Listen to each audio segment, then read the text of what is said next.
drum thing, was that part of that? Good evening, everybody. My name is Clifford Green. I'm the moderator of the evening's program. Under the theme, Costly Discipleship and Contemporary Culture, Bonhoeffer is a model for religious activism. Costly discipleship, of course, is a phrase harking back to Bonhoeffer's book, Discipleship, where he talks of costly grace and says that cheap grace is grace without a transformed life, a life that lives out its faith in practice. And so we're concerned with that question this evening. In welcoming you, I realize that elsewhere on the campus at this very moment, Senator McCain is being introduced, and he must be looking around the audience and wondering where all the rest of his audience is. Now, just to recap, how many of you are here tonight and were not with us yesterday? Thank you. Well, it helps to know. So I'll give you a very brief recap of the earlier part of the program. Yesterday we looked at Bonhoeffer's determined opposition to Nazism, including his efforts on behalf of Jewish people. We also considered the conflict between some traditional Christian anti-Jewish statements in his writings and other statements in which he confessed the sins of the church toward the Jews in the Third Reich and spoke of Christian solidarity with Jews in the name of Jesus. Now, if some Bonhoeffer scholars, as Steve Haynes has argued, have been insufficiently critical of problematic parts of Bonhoeffer's theology in this regard, and have instead emphasized his positive words and actions on behalf of Jews, I suppose we can, after all, be grateful that the right part of his legacy has been highlighted. As was mentioned yesterday, Bonhoeffer was an inspiration when the Lutheran Church in this country officially repudiated Luther's anti-Jewish polemics. Now, if you know how Lutherans feel about Luther, that is quite a big act for them to take. And it was also mentioned yesterday that Eberhard Bethge, Bonhoeffer's friend and biographer, was a leader in churches in post-war Germany repudiating Christian anti-Judaism and developing new relations between the church and the Jewish people. So we have a complex legacy around that question, but tonight we are moving our focus more towards our contemporary situation, asking how dialogue with Bonhoeffer can help us as we deal with our own issues of culture and politics, issues of war and peace, issues of race, issues of economics and social justice. I hope that there'll be some time in which we can spend a little, anyway, thinking about Bonhoeffer's role in the resistance movement and whether people who quote Bonhoeffer today to justify, for example, the war in Iraq, whether they are being true to Bonhoeffer or whether they are in fact trying to hijack Bonhoeffer. Let me introduce our three speakers, which I will do briefly because you have in the program a brochure which gives detailed information about their teaching positions, their careers, their publications, and so on. So our first speaker will be Rabbi Orr Rose, who's Associate Dean at Hebrew College, currently working on a volume, A Jewish Call to Social Justice, and we welcome him back from New York, where he was yesterday at the big rally on behalf of Darfur. David Gushee is the next speaker. He is professor of moral philosophy at Union University in Tennessee. That's right. And author of a volume, Righteous Gentiles of the Holocaust. And James Bernauer is a Jesuit and professor of philosophy here at Boston College. He is an expert on Michael Foucault and Hannah Arendt, and we'll hear about her and Bonhoeffer in his paper. So we'll have some presentations, a little discussion perhaps amongst the panelists themselves, and then we will throw the floor open to general questions and discussions.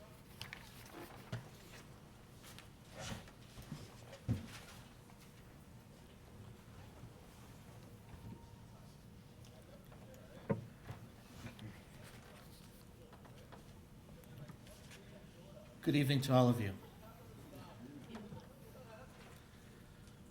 We live in a world beset by religious extremism and intolerance. A world in which religious zealots all too often use the teachings of their spiritual traditions to exclude, to alienate, and to promote and justify violent behavior. The insensitive and unproductive remarks of the Pope and the vicious and destructive response of some Muslims in Gaza and elsewhere are but the latest examples of the ills of the world's religions today. How does one read Dietrich Bonhoeffer in an era of renewed religious fundamentalism? To read Bonhoeffer today, I believe, requires us to tease apart his life and works critically in order to evaluate what of his teachings, both in word and in deed, remain useful for religious individuals who aspire to participate in the healing of our fractured world, what we call in the Jewish tradition, tikkun olam.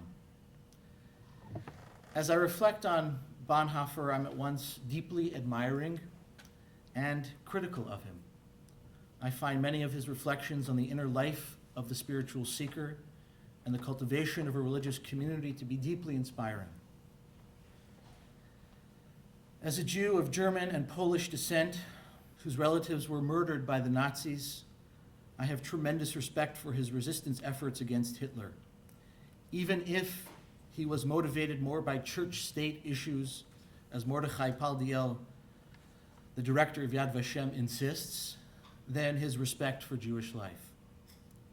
But as a Jew, and as a religious pluralist, I must take issue with his triumphalist religious worldview. In my reading of Bonhoeffer, influenced by the recent work of Stephen Haynes, the German priest remained a Christian supersessionist throughout his life. Even in his final hours, he continued to view the Jewish people as a quote-unquote witness people, a nation whose religion was archaic and outmoded, but a nation never cast off by God. Rather, the Jews are, according to this theological worldview, destined to survive, to languish throughout history under the oppression of various regimes as a sign of God's judgment against those who deny the reality of Jesus Christ. According to this Augustinian-inspired positions, Jews are, quote, adherents of a lifeless religion whose tragic ignorance, or I might add defiance, will be redeemed when they convert en masse in the eschatological future, end quote, from Haynes's The Bonhoeffer Legacy. Sadly, Bonhoeffer's theological writings on Jews and Judaism only increased the vulnerability of German Jewry during the Nazi era.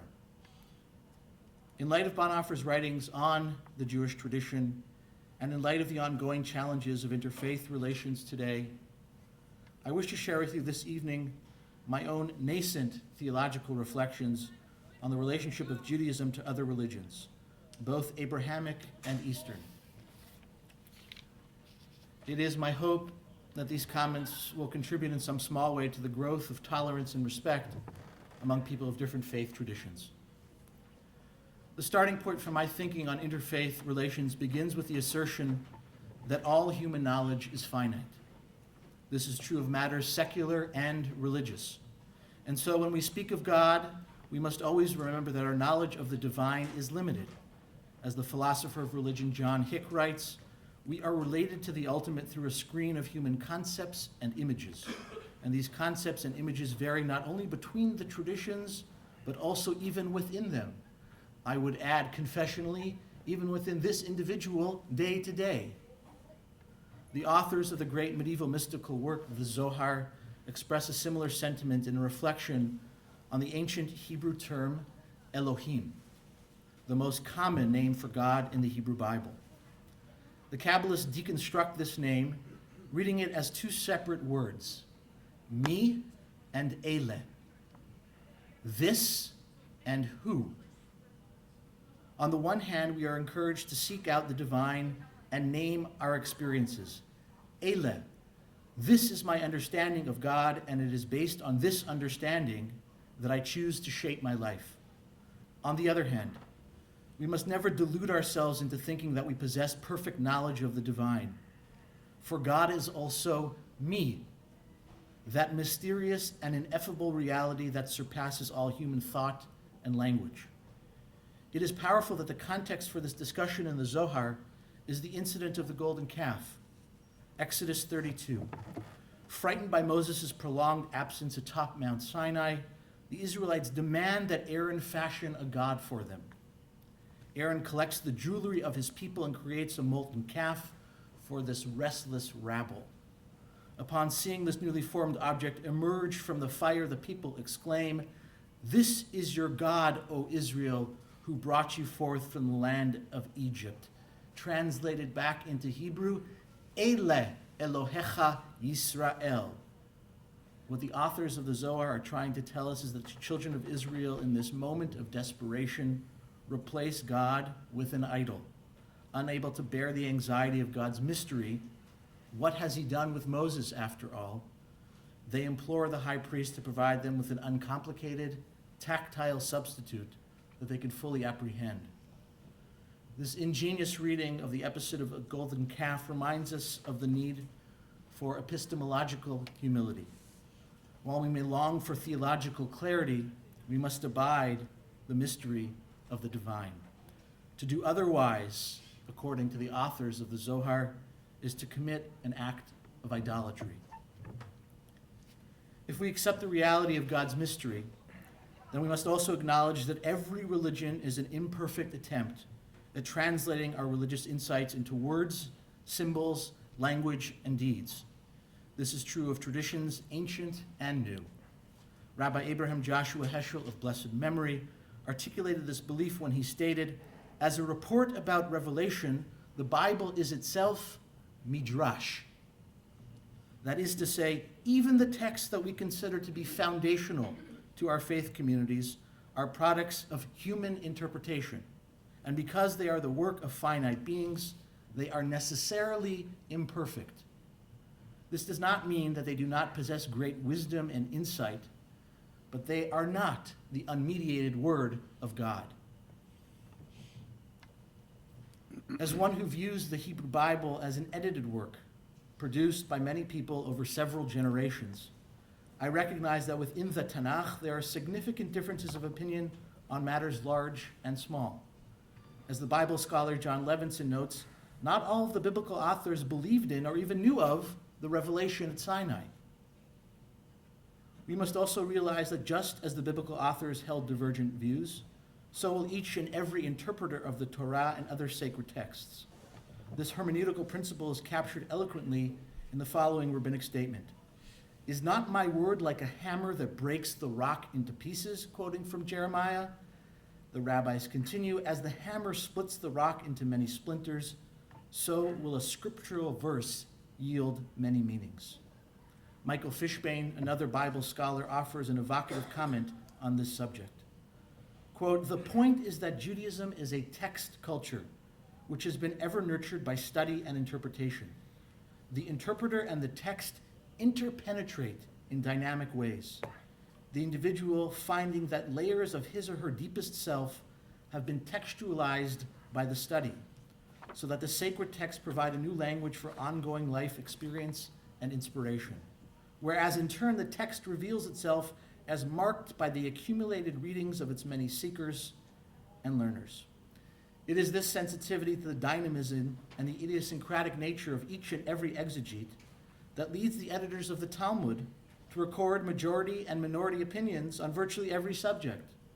While Hillel may be deemed the winner of 9 out of 10 arguments, Shammai's opinion are always recorded alongside those of his interlocutor. Some speculate that they remain on the page because Shammai's more demanding rulings will be embraced in the Messianic era. I hope to see you there soon. The dissonance of our sacred literature requires that we carefully pick and choose the texts that will serve as the foundations for our religious lives. Some of these must be placed in the foreground and others in the background. We must always exercise our interpretive skills adapting text from the past to meet the needs of the present. This has been the practice of Jewish exegetes throughout the centuries. How else would have such figures as Ben Zakkai, Maimonides, or Isaac Luria have introduced new and often radical teachings into Judaism? It's in this context that I also want to speak briefly about what David Novak calls Counter-Supersessionism, which is a phenomenon in the Jewish community which says if something is written in a Christian text, it can't be Jewish. Elliot Dorff tries to right this wrong with the following comment. The constantly evolving nature of both Judaism and Christianity makes some of the faithful uneasy. They long for certainty and stability, like the Israelites. Each religion, though, has retained its relevance and its dynamism only by opening itself to change. Irving Greenberg, who has spoken on this campus before, contributes a powerful statement to the question of interfaith relations when he says, each partner can recover main themes from one another, often by recognizing that this has been a minor theme in its own tradition.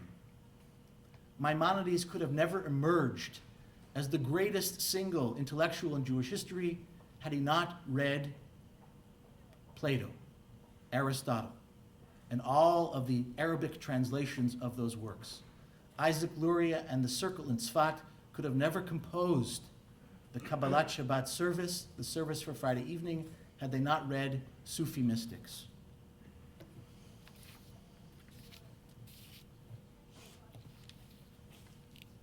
In moving forward in my comments, I want to reflect on one of the tendencies by Jewish exegetes throughout the ages.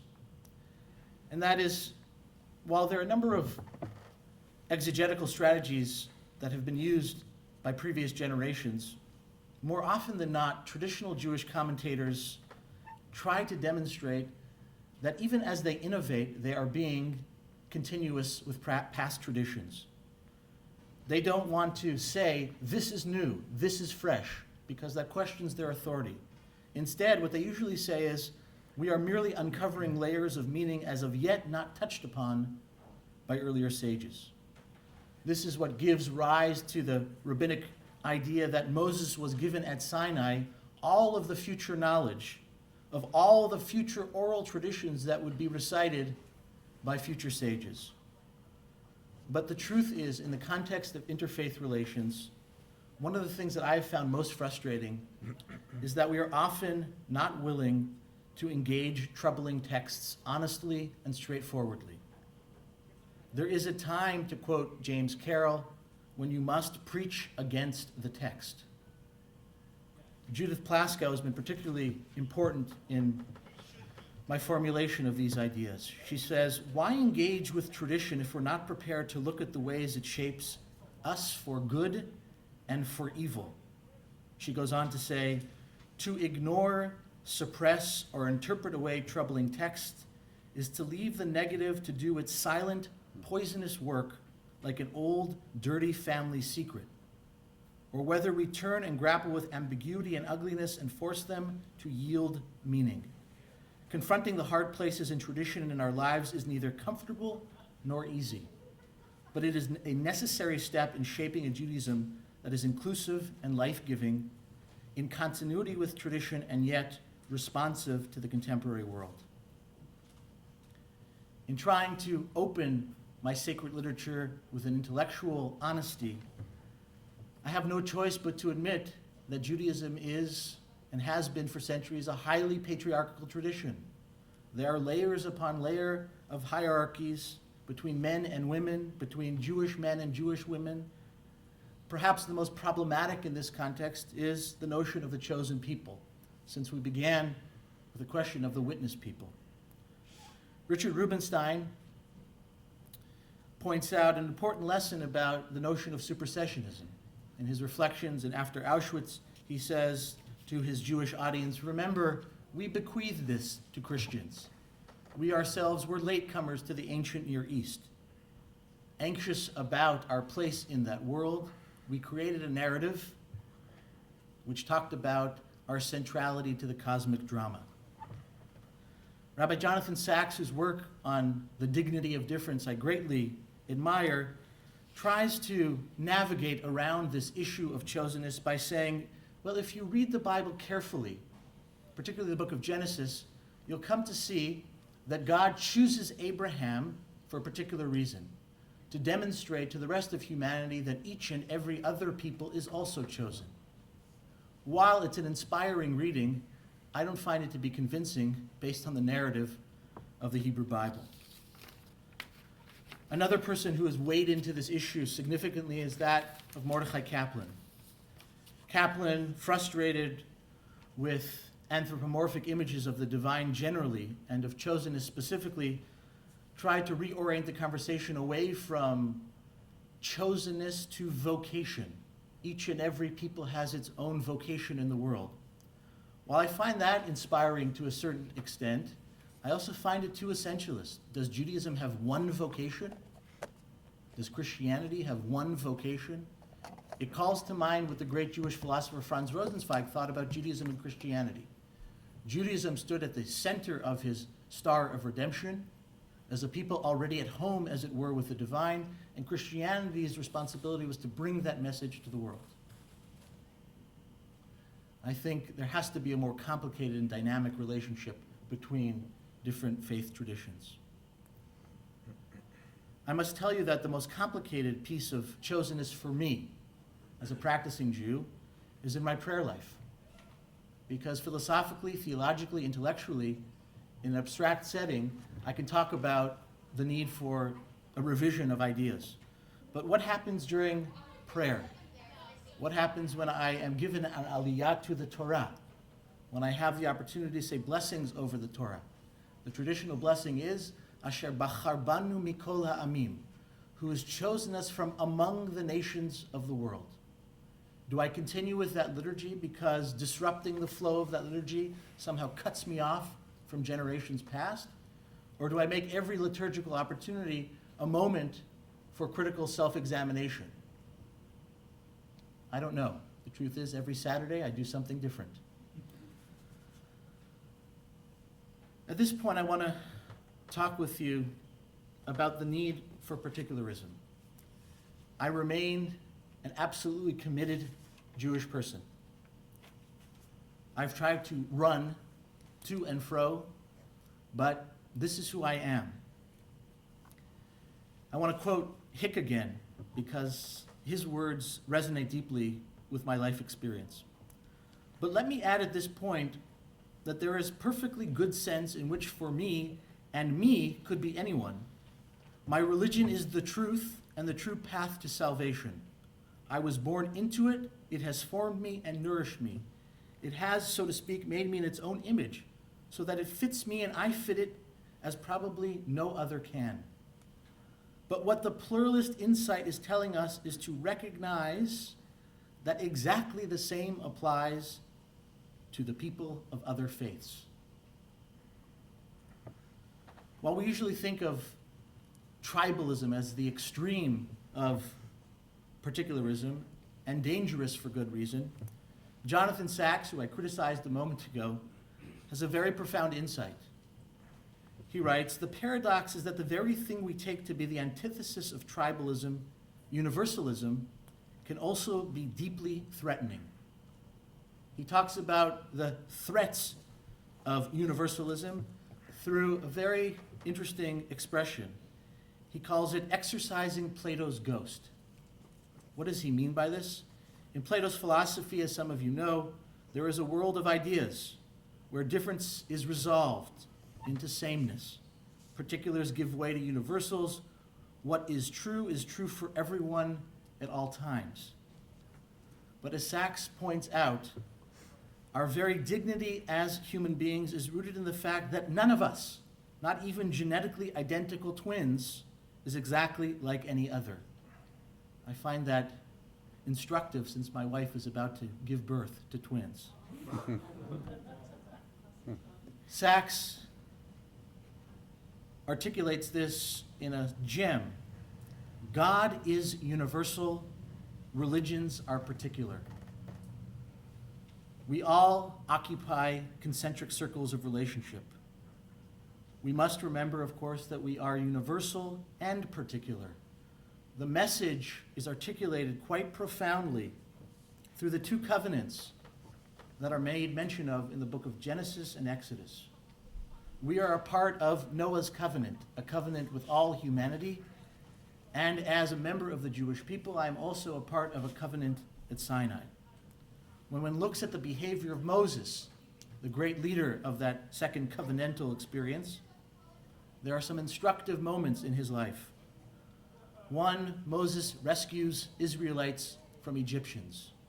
Two, Moses rescues an Israelite from a fellow Israelite. Three, Moses rescues Jethro's daughters, non-Jews, non-Israelites, from non-Jewish, non-Israelite shepherds. In this day and age, our circles of community are more complicated than ever. How do we prioritize Darfur, Israel, Palestine, HIV, AIDS? In centuries past, Jews had no choice because they were not allowed to engage in civil society, and so they took care of their own. And when they talked about engaging others in what I've described as tikkun olam, the usual language was mipnei darkei shalom, in order to keep the peace, so that the oppression would not be worse. But we live in a very different world. The truth is that I have much more in common on a day-to-day basis with my liberal Protestant friends than I do with ultra-Orthodox Jews in Brooklyn or in Mea Shearim. And so the circles are more complicated than ever. Michael Walzer, the great philosopher of ethics, talks about context-laden moralities. And I think the message is a profound one, and I'll end with it. We learn to be universal from being particular. Each of us is a particular parent, child, coach, student, etc. No one is a person in general. That is why the story of the stranger, which is mentioned so many times in the Hebrew Bible, begins with, remember, you yourselves were strangers in the land of Egypt. While I don't have answers to the complicated questions of the hierarchies of values,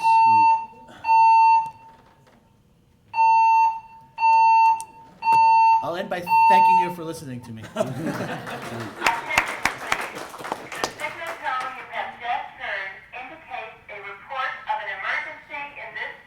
Aye. If your floor evacuation signal sounds after this message, walk to the nearest stairway and leave the floor. While the report is being verified, occupants on other floors should await further instructions. Attention, please. The signal tone you have just heard indicates a report of an emergency in this building. If your floor evacuation signal sounds after this message, walk to the nearest stairway and leave the floor. While the report... I think we might have lost one or two people, the fate of heart, but here we are. So, David, you're on.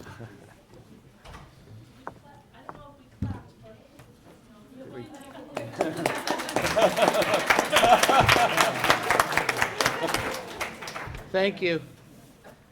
I don't think my talk had anything to do with the alarm.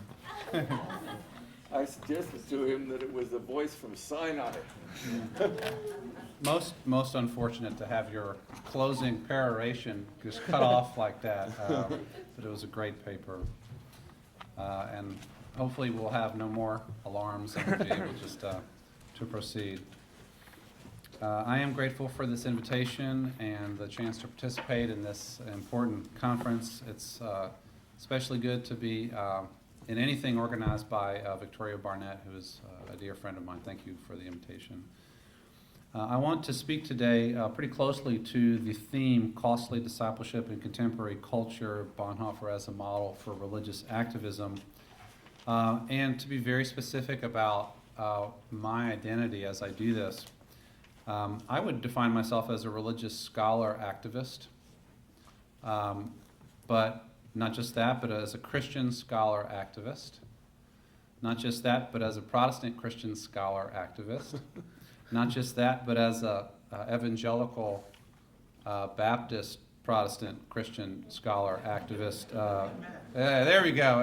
And From Tennessee. who lives in Tennessee in the red state, America. So I really am wanting to situate my remarks as an American Baptist evangelical religious activist. Probably enough adjectives. And now you're filled with images in your mind of what that means. And part of my role is to disabuse you of most of those images. But I am wanting to highlight my evangelical identity and context.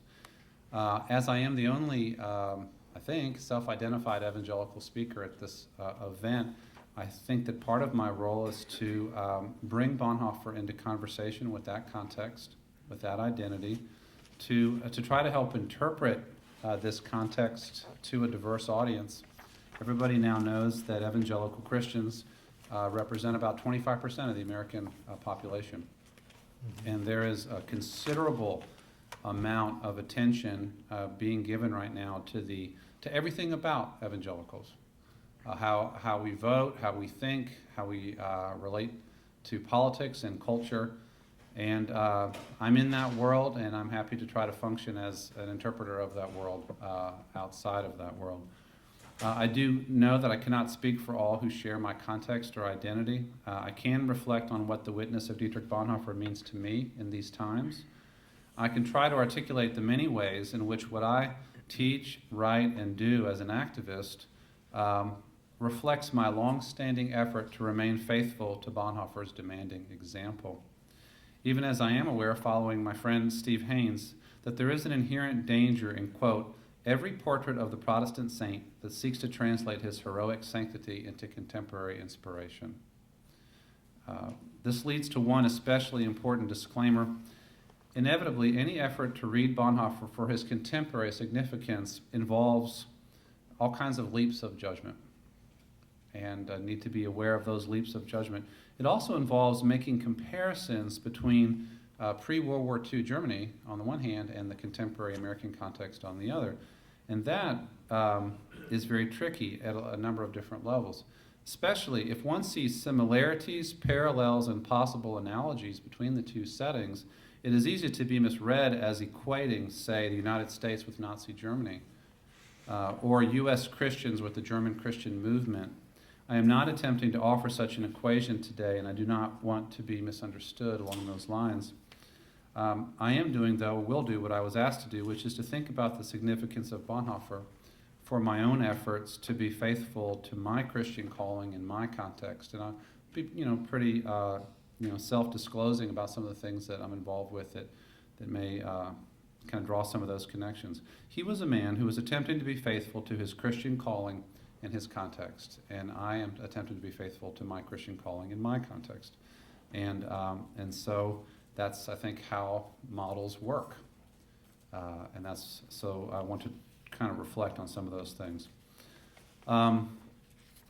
Even though there, as Orr mentioned, there is a great deal of particularism about this process, as I was reviewing my notes this afternoon, I came to the conclusion that I think there are very many parallels or points of connection, or hopefully resonances, between Bonhoeffer as a religious social activist, at least as I interpret him, and the model and vision of others. In particular, I think that there's very little that I say today that is fundamentally antithetical to what I understand the Jewish tradition to teach. And so let's try that out. I'm going to hit 5 or 6 themes, and I'll be actually pretty brief. I don't think I'll have to be dragged from the pulpit or whatever, lectern, whatever we call this place here tonight. So first, I want to hit the theme of loyalty. Christ above all, for Bonhoeffer. Dietrich Bonhoeffer taught and modeled unrelenting loyalty to Jesus Christ. Like it or not, his was a Christ-centered theology and ethic. This theme works its way through his writings and his life consistently. This commitment to Jesus Christ meant for him that all other loyalties were clearly distinguished from Christ and his loyalty to Christ. And all other loyalties were starkly relativized in relation to Christ. No human being, no nation, no ideology, no race, no cause of any sort may be confused in any way with the person of Jesus Christ or loyalty to Jesus Christ. Nor can the cause of Jesus Christ be subsumed under some other totalitarian scheme for organizing society. Note the paradox that this rigorous Christ-centeredness actually left him more concerned, not less, with the plight of his non-Christian fellow countrymen, especially the persecuted Jewish community, than most of his fellow church leaders. This shows us that it is not enough to be Christ-centered, which is a familiar enough slogan in the Christian community. It matters quite a bit what kind of Christ one is centering upon. What is the vision of Jesus Christ that one holds? There's actually quite a fierce debate within the evangelical community about this question. You might say about the social, political, ethical meaning of Jesus Christ today. This clarity about his loyalties left Bonhoeffer far better prepared to resist the siren song of loyalty to race, Volk, nation, party, state, and Führer than were most German Christians. Moreover, the more that leaders, either of the church or of the state or all blended together where you couldn't tell who was who, the more they attempted to blur or blend or equate these loyalties, the more Bonhoeffer resisted. He dug in his heels. He was equipped with a kind of theological alarm system, like we just experienced, that alerted him to such dangerous syncretism and idolatry and kept him clear of it. I think that Karl Barth had the same alarm system, rooted in a similar Christocentrism. It was this spirit that animated the Barmen Declaration. You might say, and I wrote this in thinking about this today, false gods must be resisted by the one true God, not by no God. And I think that is how Bonhoeffer saw it. At the end of each of these sections, I'm going to then draw the connection to evangelicalism, and here's the fun part each time. Today, for a variety of reasons, conservative American evangelicals regularly exhibit confusion about their loyalties. They, we, my people, though I speak as a connected critic here, not fully identifying, though a part of this community, they often conflate loyalty to Jesus Christ with loyalty to the United States of America. They weave together loyalty to Jesus Christ with loyalty to the President of the United States, to the Republican Party, to the troops in the abstract, to the flag, to the founders as they understand the founders, or to the nation. They create labels such as, quote, Christian values, traditional values, conservative values, family values, Judeo-Christian values when feeling broad-minded, that are themselves symbolic of a confusion or even syncretism of identities and loyalties. It is in part my own loyalty to Bonhoeffer's witness that drives me towards strong resistance to such confused loyalties. Secondly, community, the centrality of the church. From his earliest academic work, Bonhoeffer exhibited great interest in the church. If Christ is the center, as he said, Christ takes form in the church, in the communion of saints. Bonhoeffer's robust ecclesiology was unusual in his day and pretty much unusual in this day. The marriage of church and state in Europe had weakened and corrupted both. It had certainly co-opted the church to the interests of the state, which became painfully obvious during the Nazi years as the church's integrity was compromised by its loyalty to an increasingly radicalized state. Bonhoeffer's writings about the church ultimately amounted to an ecclesiological revolution. He lifted up the centrality of the church as the primary community for Christian people, practiced and taught renewed ancient Christian practices of study, worship, and fellowship, thus linking the church to its historic heritage, and reminded the church of its allegiance to Christ alone. In the end, he supported the abandonment by the church of its cultural privileges, and thus had moved towards at least the germinal stages of a post-Christendom ecclesiology. Such a robust ecclesiology left Bonhoeffer far better prepared than most of his peers to resist the extremely corrupt form of Christendom that was represented by the German Christian movement. Like others in the confessing church, he strongly rejected any tampering by the state with the internal life and confession of the churches.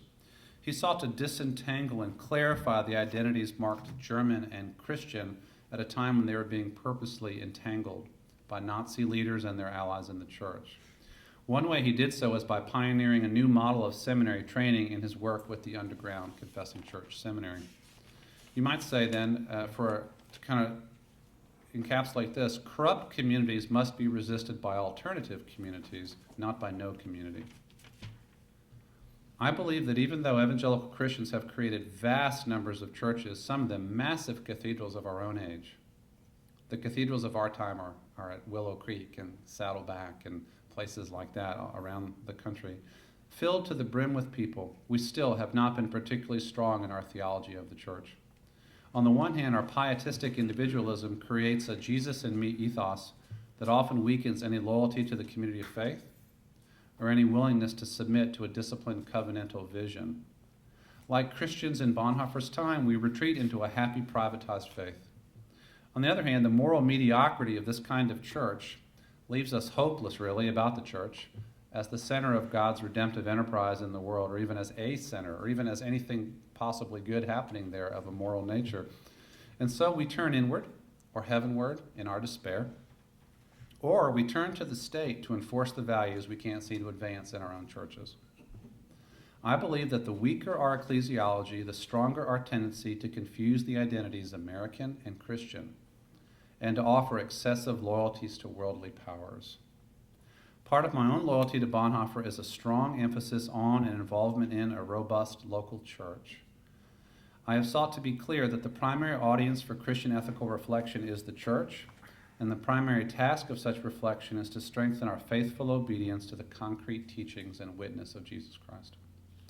Third, the theme of despair, responding to cultural decline or malaise. Like all Germans, Dietrich Bonhoeffer was deeply troubled by World War I and could not help but be affected by the cultural and political crisis that afflicted his nation after the war. And yet he never demonstrated any susceptibility to what Fritz Stern called the politics of cultural despair. I think it was because he believed in the interpretation of history offered by biblical revelation, which, though realistic about human nature and human history, is never a counsel of despair. It was this cultural despair, a toxic brew of reaction against secularism, anger related to the loss of World War I, distress over cultural disorientation and confusion, fears about the future of Germany, hatred of the victorious powers and of those who supposedly stabbed Germany in the back, and of course the search for scapegoats that motivated many Germans to adopt a reactionary, authoritarian, and nationalistic ethos or ethic that fueled their support for Hitler. A broadly appealing narrative of national decline or conspiratorial betrayal was coupled by Hitler with a narrative of national revenge, leading to a utopian unity that he would create in the Führer state. This was a demonic narrative. But I think Bonhoeffer shows us that demonic narratives must be met by healthy alternative narratives rather than by no narrative. Conservative American evangelicals in recent decades have been deeply attracted to a parallel narrative of cultural despair. Normally, the story begins with the rise of secularism in the 1960s, the abandonment of prayer in schools, the pivotal Roe v. Wade decision, all leading to an apocalyptic decline of American culture that must be arrested soon before it is too late and God withdraws his blessing from America. While very few conservative evangelicals come in the vicinity of Hitler in hatefulness, it's hard to out-hate Hitler. He He was the best at that. Elements similar to that kind of conservative, reactionary, nationalist narrative can be found in some Christian right rhetoric. Anger at those who are causing America's moral decline, fear about the future, hatred of the secularists now preeminent in American life, and the search for scapegoats. The solution on offer, a return to a strong Christian America through determined political action, also has its parallels with the era under consideration. It is in part my own loyalty to Bonhoeffer's example that has led me to a rejection of the toxic politics of cultural despair and commitment to a hopeful vision of Christian cultural engagement in light of the sure advance of God's reign. The fourth theme, I believe, witness, living for Christ in the culture. Dietrich Bonhoeffer was committed to Christian moral witness in contemporary culture, his culture. While refusing to identify Christian morality with any particular social or political program, he did seek to bring the teachings of Christ, indeed the moral tradition of the church as a whole, to bear on a wide range of issues in his time. Like most scholars who identify as Christian ethicists or public theologians, he sought to make a difference in his culture through faithful Christian witness. If he hadn't, he could have just withdrawn, stayed out of it, left, but he didn't. And his focus was not on a public witness that might protect the social privileges of the church, but instead on its solidarity with those in need. The rise and appeal of the German Christian movement is impossible to understand apart from the intense desire of at least some German Christians to regain greater influence in their own culture. This is really important to understand. Part of the appeal of the supposedly pro-Christian Nazis in their early days, or of Bishop Mueller, was that they promised to support positive Christianity. It was in the Nazi platform, of all things. They would bring back traditional values, that is, Christian values. They would reverse secularism and cultural confusion by restoring a manly Christianity to the center of German culture. Thus, the S.A. brown shirts marched into the swastika-draped churches for their weddings. Worried Christian traditionalists could think with relief, good, at least the young people are back in church again. Communism has been defeated and the secularists are on the run. It's a good time for the church. Another way to say it is that Germany's Christian people were anxious to exercise influence in the culture and to avoid marginalization. And the sign of their renewed influence, they thought, would be a reestablishment of their historic power and cultural privileges.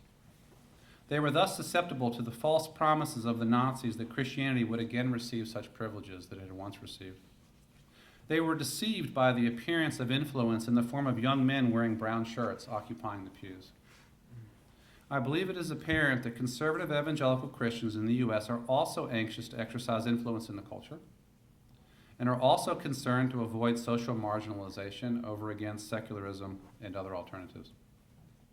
Thus, they are also susceptible to false promises of political leaders who speak their language and who throw symbolic crumbs in their direction every now and then, promising the political and legal privileging of Christian values, if not Christian faith itself. The desire to make a difference in the culture, which I think is a legitimate desire, is thus exploited by those who mainly want our votes in order to make a difference in their election campaigns. The cynicism of politicians, both then and now, is really quite obvious, and their ability to manipulate Christian people is unending. It is partly my loyalty to Bonhoeffer's model that leaves me strongly resistant to this model of Christian influence on culture and strongly offended by the manipulation of religious language and symbols for political purposes. Instead, I seek to bear witness to Christian moral convictions while remaining fiercely independent of partisan loyalties and political manipulation. I don't want Karl Rove's cell phone number. I don't want to have it. Nor do I want Nancy Pelosi's cell phone number. I want distance, not closeness.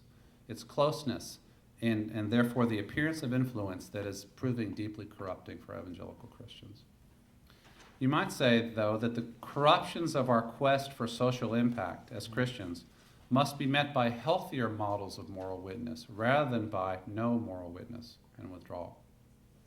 Last theme, resistance, paying the price to say no to evil. It is certainly clear from the cost of discipleship that Dietrich Bonhoeffer understood that following Jesus would be costly. Jesus taught a particular way of life that stands in opposition to the practices of worldly powers. To say yes to Jesus is to say no to these powers.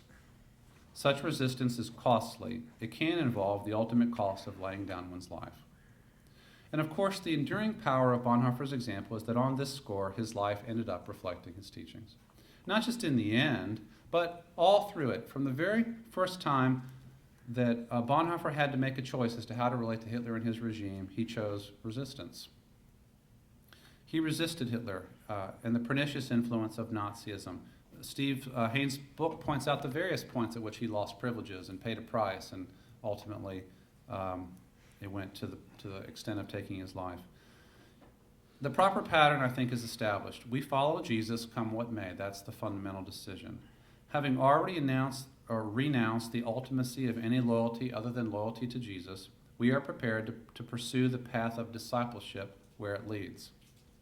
We do not seek confrontation with the powers. We do not seek suffering. We do not seek martyrdom because we love life. But having resolved our basic loyalty issue and knowing what we know about Christ and knowing what we know about this world, we are ready for suffering if it comes. It is partly my loyalty to Bonhoeffer's model that has inspired me as an evangelical to take what I would call small steps of resistance in our own context. I am deeply grateful to have been able to find a community of fellow evangelicals who share this common vision.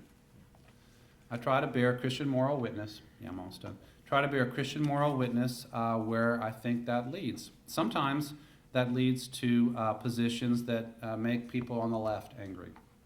For example, I'm deeply concerned about mass divorce and its impact on children, and I've written about that. I'm deeply concerned about our culture that relies so heavily on abortion, and I've written about that. Other times, though, and this is much more in the lion's den for my context, my positions have gotten angry responses from the right. For example, I wrote the Evangelical Climate Initiative on global warming that has people up in arms all across red state America. I wrote an article in Christianity Today called 5 Reasons Why Torture is Always Wrong against U.S. detention policy, and I'm still in the middle of that fight. In concern for economic justice, concern for the racially marginalized, concern for God's creation, concern for the people who are held in our detention centers around the world. Let's just say that challenging evangelical loyalty to the president has not been popular.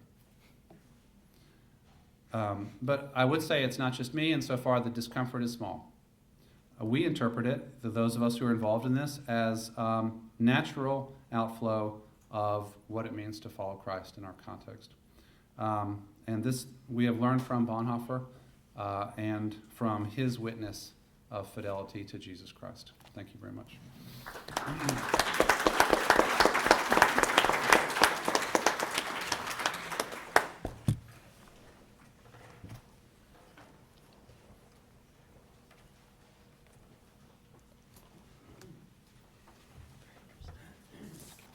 First of all, double thanks. I want to thank you for coming back after the alarm. I was afraid that Audrey was going to start going around and inviting firemen in with a lecture. And I also want to thank the organizers of the conference.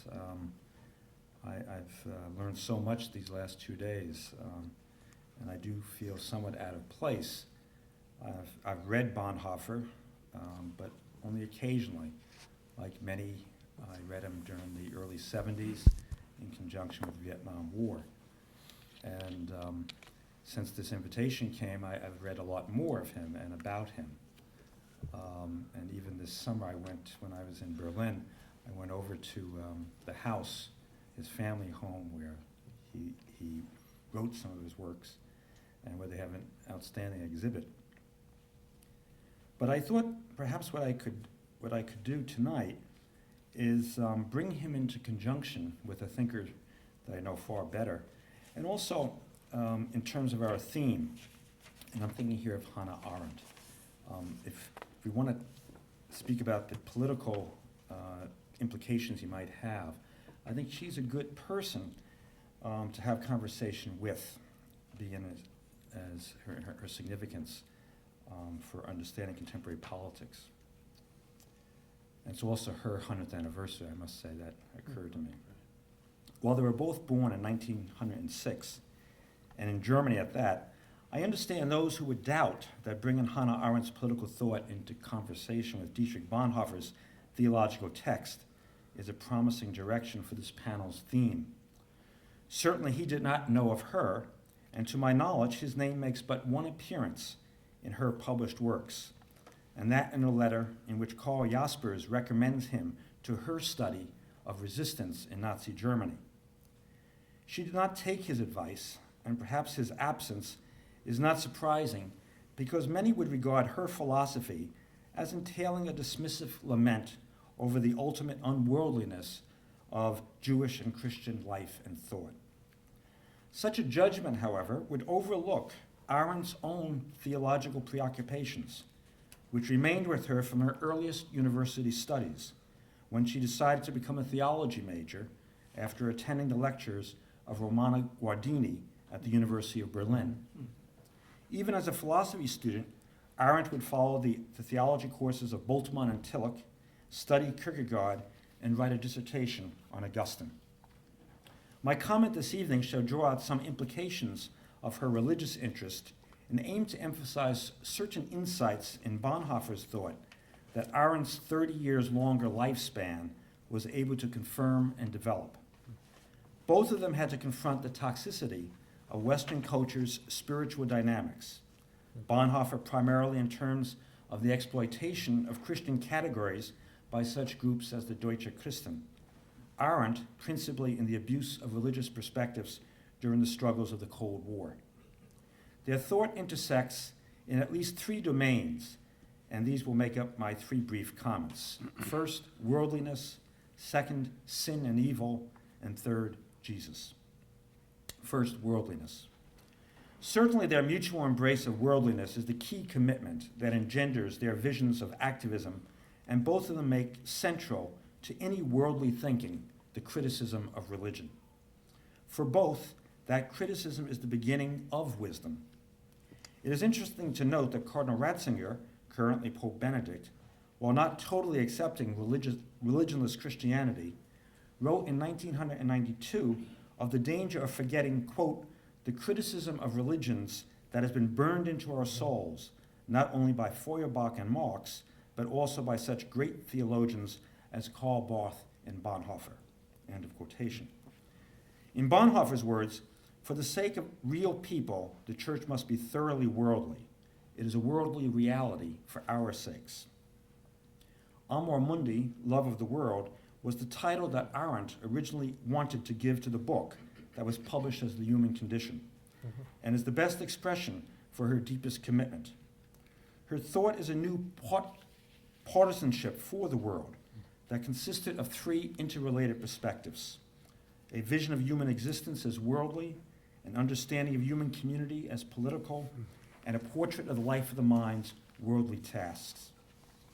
While love for the world exhibits itself through action, it is also a faith that attempts to salvage for contemporary culture central religious experiences of the Hebraic Christian traditions. Her recourse to religious thinkers and experiencers was more than a matter of mere theological background. They are intrinsic to the way that she herself experienced the crisis of our times, and here is one of the places where Bonhoeffer and Arendt meet. He had seen that it is only by living completely in this world that one learns to have faith, and he defines this worldliness as living unreservedly in life's duties, problems, successes and failures, experiences and perplexities. Arendt realized that among the forces most needed for a renewal of the political realm were two which were not present in the ancient world: faith and hope. Those two essential characteristics of human existence which Greek antiquity ignored altogether, discounting the keeping of faith as a very uncommon and not too important virtue, and counting hope among the evils of illusion in Pandora's box. As was the case with Bonhoeffer, Arendt was convinced that institutional religion was in a state of crisis. There had taken place in modern times an indisputable loss of belief in religious dogmas, but this institutional crisis was not a matter of indifference for her, however, because it nurtured the seeds of a more profound disaster. While loss of religious belief need not entail the forfeiture of faith itself, this was precisely the danger.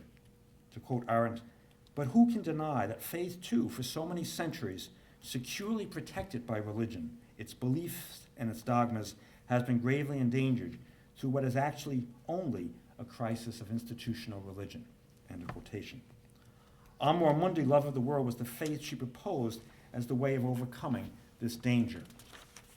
This project imitated that of her teacher, Rudolf Bultmann, whose theology sought to rescue an authentic Christian faith from the loss of credibility which many of its accompanying pre-modern beliefs had suffered. In its integration of religious experience, Arendt's Amor Mundi became a discourse of ultimacy, of faith not in God, but in creation. A strictly secular form of thought is inadequate to this level of ultimacy, and thus incapable of meeting the danger of loss of faith or the appeal exercised by ideology. However, as Max Weber reminded us, seemingly worldly commitments may actually disguise a penetrating otherworldly asceticism that alienates from worldly experience. How to be worldly? Bonhoeffer calls for action that is practical. To quote him, "Not what fancies the mind, but what is brave in the bold deeds of justice, not by lingering over dreams of the possible, but courageously grasping reality at hand. Not through ideas soaring in flight, but only through action is there ever freedom to be. And that freedom is not a quality that can be discovered, but rather it is a relationship with others." Arendt would strongly agree, for action is an opportunity to shape a presence in the full light of the public life. One of the places she articulated a religious community's specific responsibility for that life was in her reflections on two popes, Pope Pius XII and Pope John XXIII, which I will not deal with here in the interest of saving some time. And anyway, Professor Pope stole the best line in terms of the reference of Pope John as the first Christian to be elected Pope. But she's very, very critical of Pope Pius and his unworldliness. The second location where they meet is with respect to sin and evil. Bonhoeffer's and Arendt's thought have a second encounter in the territory of sin and evil, and the importance of acknowledging their presence in the life of worldly action. For both, sin is a communal corporate reality that enmeshes the individual within wicked structures. As Eden Wilmer points out for Bonhoeffer, participating actively in the history of evil, the disciple confesses public sin as his own, so that all falls on him. The depth of Bonhoeffer's view of discipleship is plumbed here. The disciple shares with the Lord in bearing the sin of the world and the realization of forgiveness. End of quotation. As far as Arendt is concerned, the continuing appeal of the origins of totalitarianism is due less to its general historical analyses than to its organization of that history within a particular religious horizon of meaning that enables the reader to confront and comprehend the horror of what is described.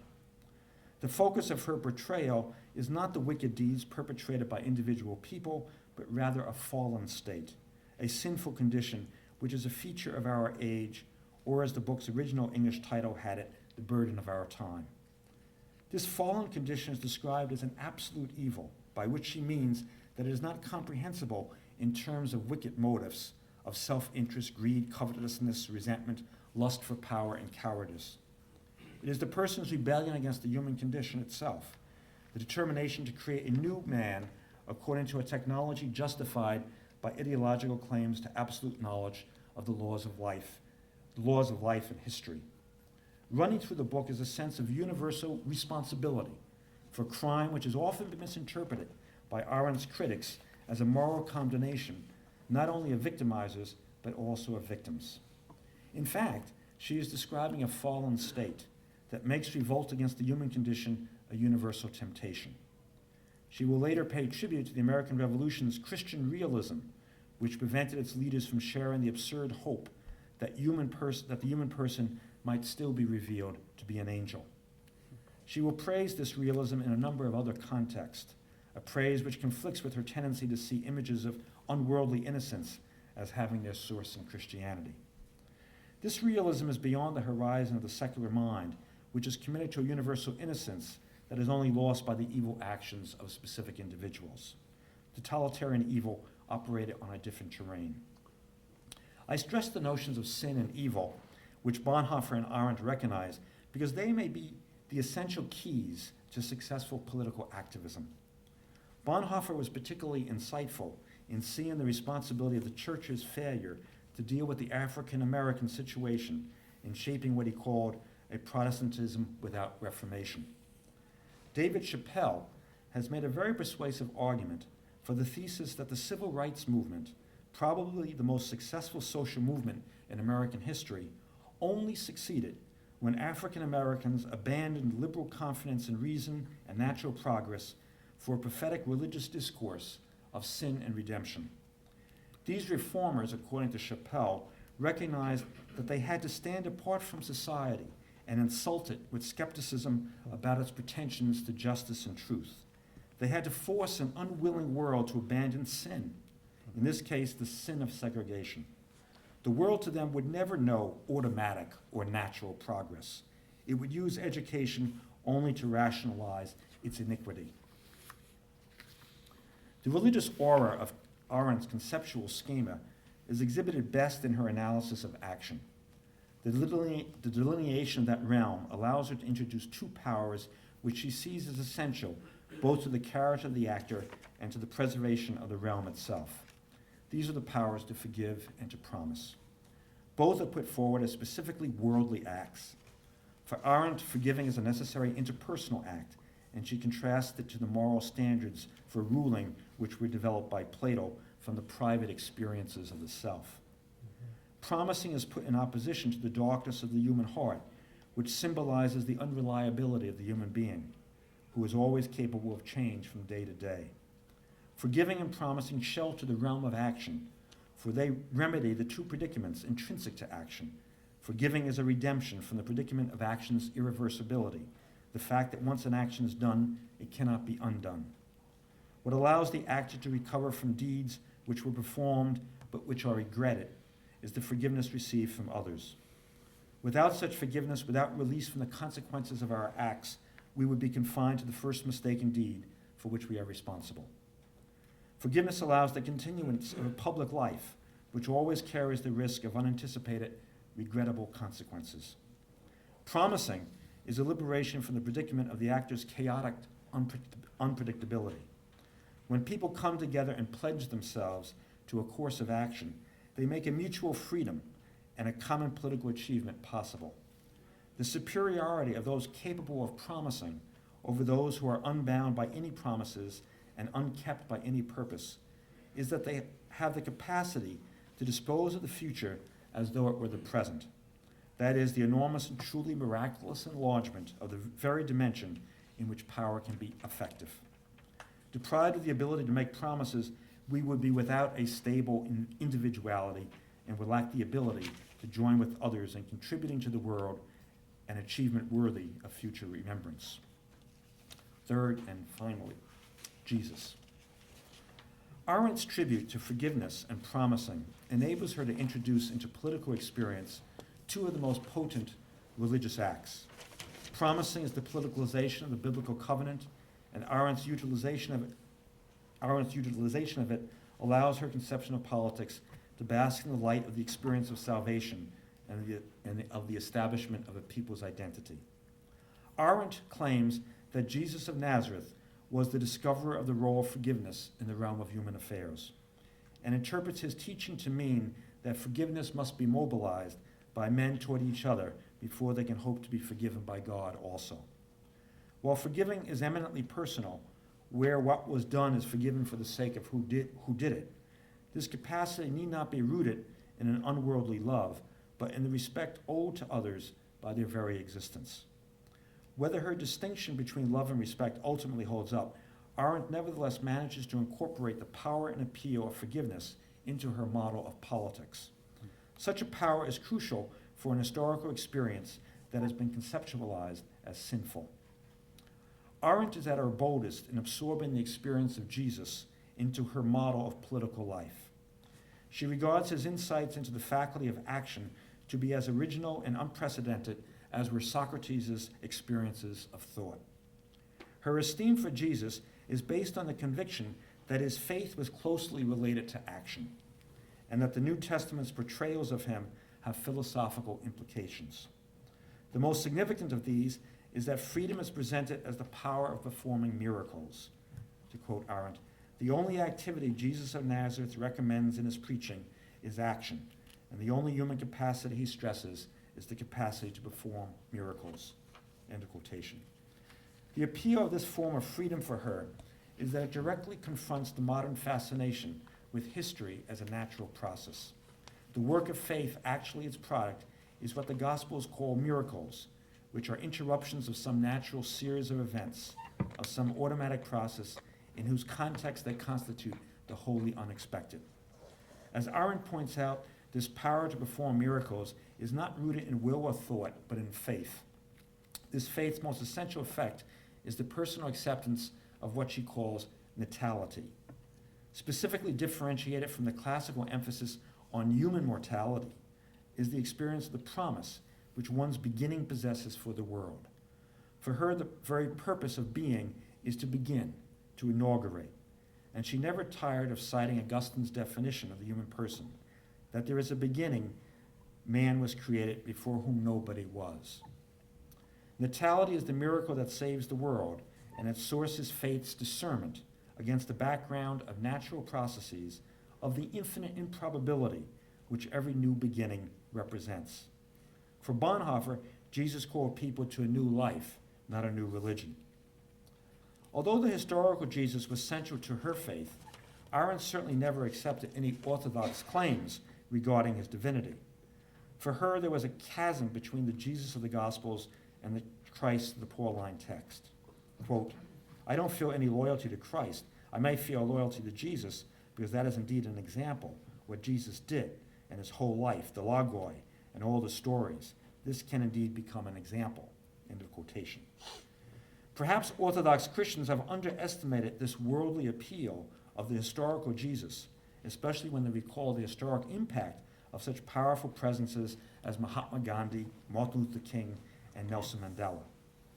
Of course, Bonhoeffer's Christology is quite distant from Arendt's admiration for Jesus, and yet it is striking how close to her is his view of action and forgiveness, so it seems to me. Here is Bonhoeffer. To quote him, "Civil courage, in fact, can grow only out of the free responsibility of free men. Only now are the Germans beginning to discover the meaning of free responsibility. It depends on a God who demands responsible action in a bold venture of faith, and who promises forgiveness and consolation to the man who becomes a sinner in that venture." End of quotation. The religious person's tension between the love for the world and the recognition of its limitations was Arendt's own experience and the gift of her Jewish faith. Amor mundi does not entail an amor fati. Quite to the contrary, it demands the preservation of a certain distance, the willingness not to conform, the permanent status of what Arendt calls the conscious pariah. Does Arendt's depiction of Jesus follow Bonhoeffer's call for a non-religious language to tell who Jesus is as a man for others? Is it twin of Bonhoeffer's criticism that traditional religious language now fails to communicate the true life of Jesus and Christ? Jim Wallace recently witnessed to this failure. Quote, "This young German theologian," he's speaking of Bonhoeffer, "who was executed by the Nazis for his opposition to Hitler, helped me to understand the difficult religious experiences I had known in America. The evangelical Christian world I had grown up in talked incessantly about Christ, but never paid any attention to the things that Jesus taught. Jesus Christ was to be praised, but not followed." End of quotation. As Bonhoeffer, Arendt, and Wallace remind us, an effective political struggle, especially in a society like the United States, may be unable to avoid delineating an image and attitude to Jesus of Nazareth. In bringing Bonhoeffer and Arendt together, I certainly do not want to deny all that separates them. Still, for our purposes here, Arendt does seem to me to reinforce and develop some of Bonhoeffer's own insights. And certainly we can appreciate and honor their personal and intellectual courage. It is in that same region of courage where Arendt's amor mundi and Bonhoeffer's religious faith can meet. It is a courage to love the world, not because there is an ideological vision of its potential perfection, but because it is greater than the storms of evil which pass over it. It is this awareness of evil and sin which guides faith and sustains democratic communities. Manifesting a faith scarred by evil, the world and its citizens appear more vulnerable, but also more real and more lovable. Thank you.